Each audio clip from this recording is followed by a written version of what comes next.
Next topic है हमारे पास select case structure का। ठीक है, सिलेक्ट केस स्ट्रक्चर में ये होता है, ये अल्टरनेटिव है नेस्टेड इफ़ का, क्योंकि नेस्टेड इफ़ जो है वो हमारे पास डिफ़िकल्ट हो जाती है जब हम लोग ज़्यादा कम्प्लेक्स प्रोग्राम बनाते हैं, तो वो जो है ना वो डिफ़िकल्ट हो जाती है। तो उसके लिए फिर हम लोग सिलेक्ट केस स्ट्रक्चर को यूज़ करते हैं।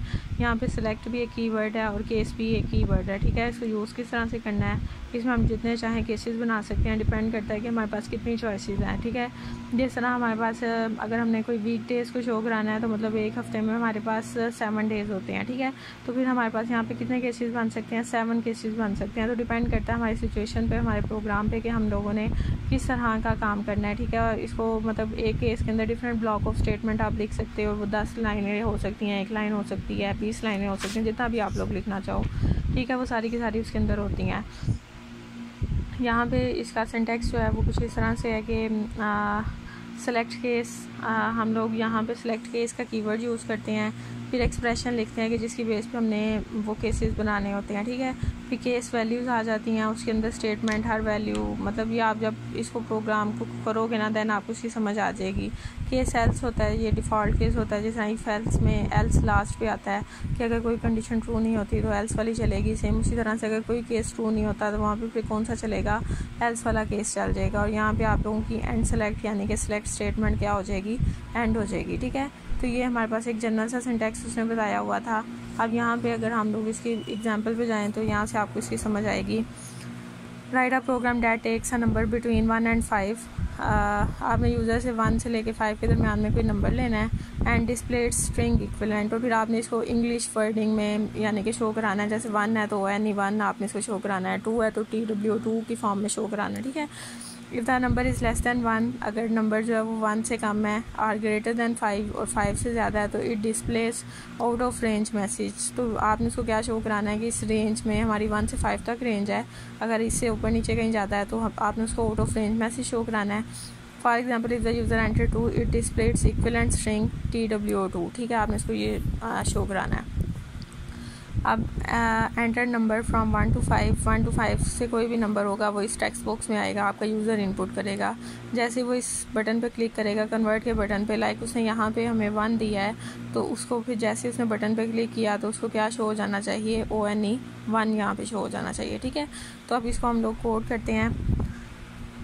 n एक वेरिएबल हमने ले लिया। ठीक है, n is equal to text1 dot text. ये जो टेक्स्ट बॉक्स 1 है इसके अंदर जो भी होगा वो किस में आ जाएगा, n में आ जाएगा। ठीक है, लाइक अभी यहाँ पे हमारे पास क्या था, 1 था। ठीक है, वो इसके अंदर आ गया। Select case n, select case जो है वो हमारे पास कीवर्ड्स हैं, और n हमारे पास उसका वो वेरिएबल है जिसकी बेस पे हमने केसेस बनाने हैं। ठीक है, तो n की बेस पे बनाने हैं। n में 1 हो सकता है, 2 हो सकता है, 6 हो सकता है, कुछ भी हो सकता है, तो इसलिए हमने n को एज अ पैरामीटर दिया हुआ है। ठीक है, अगर केस 1 है यानी कि अगर n में वैल्यू 1 है तो आपने उसके text2 डॉट टेक्स्ट यानी कि ये जो टेक्स्ट बॉक्स है इसमें क्या शो करा देना है, 1। अगर केस 2 है यानी कि इसमें 1 की बजाय 2 वैल्यू है तो आपने उसको क्या शो करा देना है, TW2। इसी तरह से केस 3 है तो 3, 4 है तो 4, 5 है तो 5। ठीक है, यहाँ तक ये हो गया। और केस एल्स में हमने क्या लिख दिया, text2 dot text is equal to out of range. अगर वो इसमें से कोई केस भी नहीं देता, लाइक वो 1 से 5 तक कोई काउंटिंग नहीं दे रहा, -1 दे रहा है या -2 दे रहा है या 6 दे रहा है, तो फिर कौन सा केस चलेगा आपके पास, text2 dot text out of range वाला। ठीक है, और यहाँ पे आपकी सिलेक्ट स्टेटमेंट क्या हो जाएगी, एंड हो जाएगी। ठीक है, तो ये हमारे पास प्रोग्राम था सिलेक्ट स्ट्रक्चर का। नेक्स्ट एग्जांपल देखें।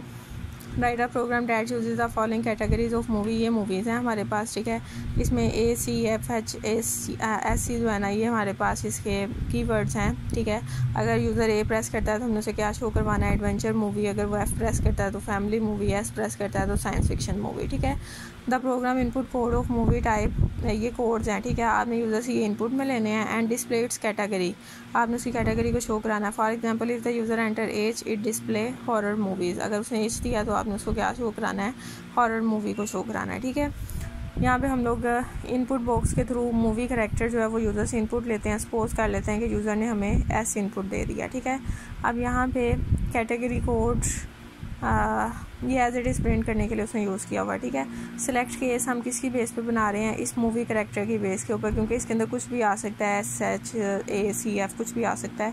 तो सिलेक्ट केस मूवी कैरेक्टर इसकी बेस पे हम लोग बना रहे हैं।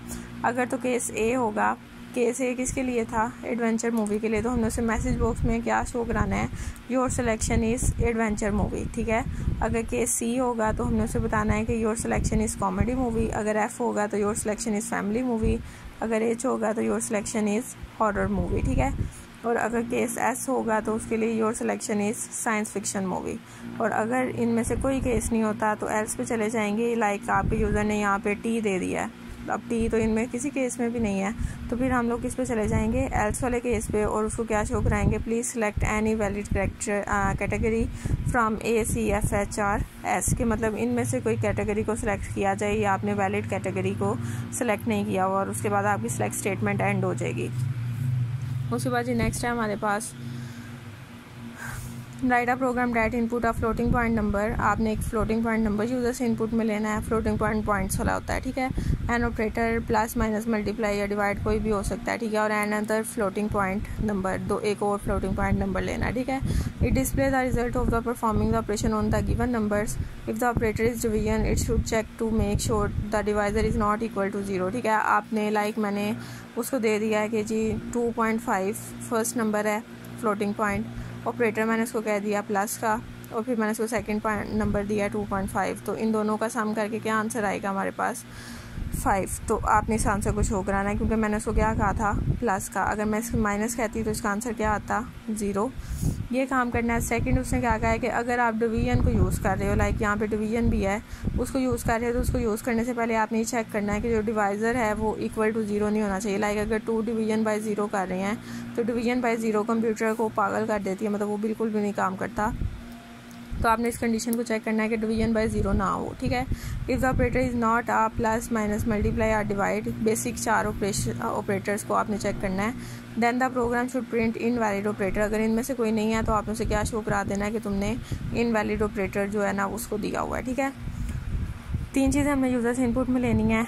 ए एक फ्लोटिंग पॉइंट नंबर, ऑपरेटर में प्लस माइनस मल्टीप्लाई या डिवाइड, और बी में हमने उससे दूसरा फ्लोटिंग पॉइंट नंबर लेना है। लाइक सपोज हमारे पास 2.5 ऑपरेटर में माइनस है और बी में हमारे पास क्या है 2.5, ठीक है।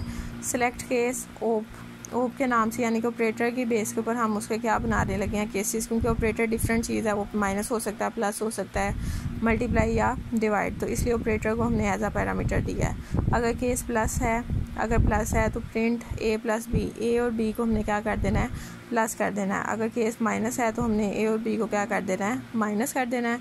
अगर मल्टीप्लाई है तो ए मल्टीप्लाई बी करेंगे। और अगर डिवीजन का काम है तो उसमें हमने पहले कंडीशन चेक करनी है कि b इज़ इक्वल टू 0। अगर डिवाइज़र जो है वो 0 के इक्वल है देन प्रिंट डिवीजन बाय 0, के हम क्या कर रहे हैं, डिवीजन बाय 0 कर रहे हैं, जो कि पॉसिबल नहीं है। और अगर ऐसा नहीं होता, b जो है वो 0 के इक्वल नहीं होता, जैसा कि इस केस में b जो है वो 2.5 है तो इक्वल नहीं है 0 के, तो हमारे पास कौन सा केस चलेगा, एल्स का, और वो क्या करेगा, print a divided by b। a 2.5 divided by 2.5, इसका आंसर आएगा 1, तो वो 1 को शो करा देगा, ठीक है। यहाँ भी ख़त्म हो गया। उसके बाद केस एल्स है, अगर इनमें से कोई ऑपरेटर नहीं होता तो फिर आपने उसे क्या शो कराना है, इनवैलिड ऑपरेटर, ठीक है। तो यहाँ तक ये हो गया आपके पास। ये नेक्स्ट जो उसने लिखी हुई है second form of select case, ये नहीं करनी, थर्ड भी नहीं करनी, फोर्थ भी नहीं करनी। नेक्स्ट डायरेक्टली हम मूव करेंगे गो टू स्टेटमेंट पे।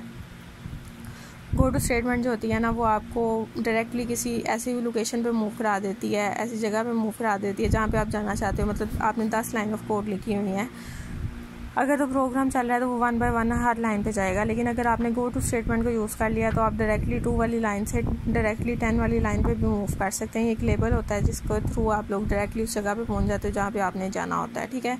सारी लाइन्स को चलाने की ज़रूरत नहीं है। जब वो सारी मतलब जिस जगह पर आप जाना चाहते हो वो पूरा चल जाता है तो वो वापस अपने पास दोबारा से प्रीवियस लोकेशन पर वापस आ जाता है, ठीक है। तो write a program that uses a label start, आपने एक लेबल यूज़ करना है, इसमें लेबल्स बनते हैं स्टार्ट के नाम से। It gets a number from the user, इस लेबल ने क्या काम करना है कि यूज़र से नंबर गेट करेगा।